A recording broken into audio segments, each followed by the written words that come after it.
পড়ার বিষয় পক্ষ থেকে বলছি, তোমরা যারা নেতাজি মুক্ত বিশ্ববিদ্যালয়ে পড়ো এবং যাদের মাস্টার ডিগ্রি করছো, তাদের জন্য আমরা পড়ার বিষয় পক্ষ থেকে একটি খুব গুরুত্বপূর্ণ ভিডিও নিয়ে এসেছি।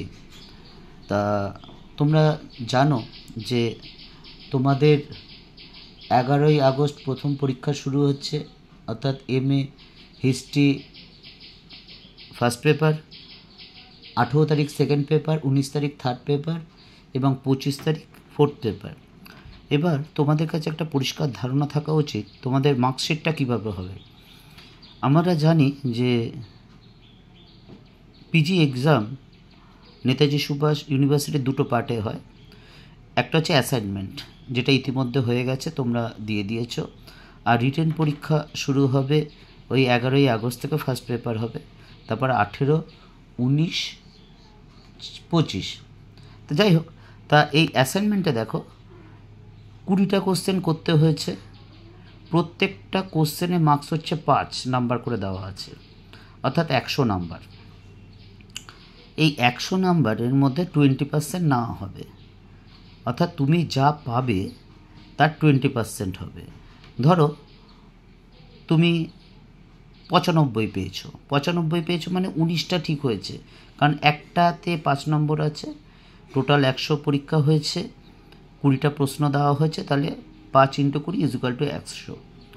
এবার তোমরা এই মার্কসটা অলরেডি জেনে গেছো। কেউ যদি 100তে 100 পাও তাহলে 20 হচ্ছে, অর্থাৎ একটা ভুল করলে 1 নাম্বার কম হবে, মোদ্দা কথা। অর্থাৎ তোমার যদি 20টাই ঠিক হয় 20 নাম্বার পাবে, 19টা ঠিক হলে 19 নাম্বার, 18টা ঠিক হলে 18 নাম্বার, 17টা ঠিক হলে 17 নাম্বার পাবে। এটা তোমার রইল। এবার লেখা পরীক্ষা যাও, দেখো রিটেন তুমি 100 নাম্বারে পরীক্ষা দেবে, 80 নম্বরটা তোমার ক্যালকুলেট হবে এখান থেকে। ধরো তুমি 100-র মধ্যে 50 পেয়েছো লেখা পরীক্ষায়, তাহলে 80% নেওয়া হবে, অর্থাৎ 40 নাম্বার। অ্যাজ সেম 60 পেলে 6টা 48 নাম্বার। 40 পেয়ে 80%, তাহলে 8 দিয়ে গুণ হবে, তাহলে 32 নাম্বার। 30 পেলে 80% হচ্ছে 24 নাম্বার। 70 পেলে 56 নাম্বার। এই যা তুমি নাম্বার পেয়েছো 80% প্লাস ওইদিকে 20% এর যোগ হবে। এখানে দেখো হিসাবটা একটু দেখিয়ে দিয়েছি। যদি কোনো শিক্ষার্থী বা কোনো স্টুডেন্ট অ্যাসাইনমেন্টে 95 পেয়েছে, তাহলে 19 পাবে। অ্যাসাইনমেন্টে সে 19 পেয়েছে। আর লেখা পরীক্ষা যদি 60 পায়, তার মানে 80% মানে 48, অর্থাৎ টোটাল সেই শিক্ষার্থী কী পেলে, তোমরা কী পেলে তো সেটা, সেই পেপারটা 19 + 48 = 67 নাম্বার। এটাই হবে তোমার কিন্তু প্রাপ্ত নম্বর। এবার দেখো মার্কস ডিভিশনটা একবার দেখে নাও। তোমরা জানো ইতিহাস MA-তে যে 18 নম্বরের 2টো লিখতে হবে, 4টে প্রশ্ন থাকবে, অর্থাৎ 36 নাম্বার। 12 নম্বরে 3টে লিখতে হবে, 6টা প্রশ্ন থাকবে, অর্থাৎ ডবল প্রশ্ন থাকবে।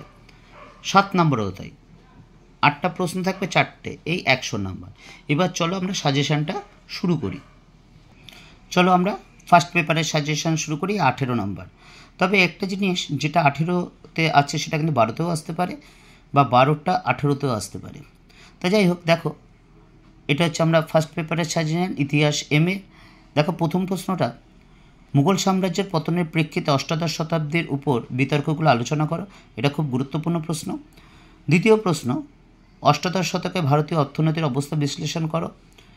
3 নম্বর, মনসবদারি ব্যবস্থার বৈশিষ্ট্য লেখো। 4, সর্বভারতীয় মুঘল সাম্রাজ্য গঠনে আকবরের রাজপথ নীতি কীভাবে সাহায্য করেছিল। 5, ঔরঙ্গজেবের মারাঠা নীতির সমালোচনামূলক আলোচনা করো। 6, শাহজাহানের পরবর্তীকালে উত্তরাধিকারী সংক্রান্ত যুদ্ধ আলোচনা করো। এই 6টা কোশ্চেন খুব ভালো করে পড়বে। তারপর দেখো 3টে আছে, তোমরা লিখে নিও, আমি আর বলছি না, দীর্ঘায়িত করছি না ভিডিওটা। এই 3টেও কিন্তু দেখে যাবে, যাতে তোমরা লিখতে পারো, অর্থাৎ 18 নম্বরে যাতে অ্যাটলিস্ট 2 পাতা মতো লিখতে পারো। এবার আমরা 12 নম্বরে শুরু করছি। তবে একটা কথা বলে দিই, যে সাজেশান দিয়েছি 9টা, সবই একরকম মুখস্থ করা সম্ভব নয়, কারোর পক্ষেই সম্ভব নয়। তা তোমরা প্রথম 6টা ভালো করে দেখেছো, পরেরগুলো যাতে আসলে লিখতে পারো।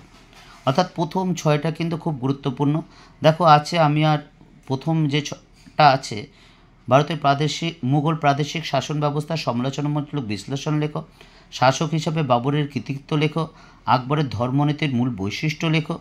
জাগিদারি সংকট, এটা খুব ইম্পর্টেন্ট। এই 6টা কোশ্চেন তোমরা খুব ভালো করে পড়বে।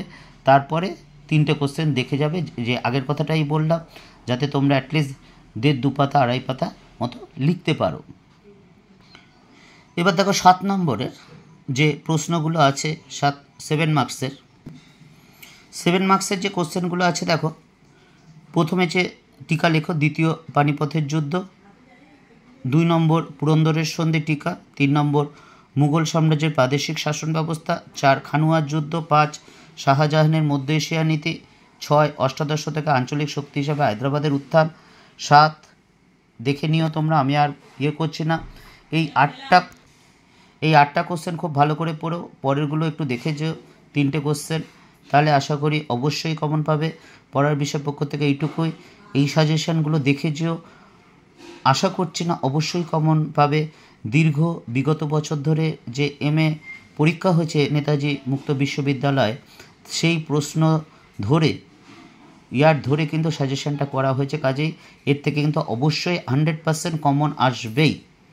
অগ্রিম শুভেচ্ছা রইল, যাতে তোমাদের পরীক্ষা সকলের ভালো হয়।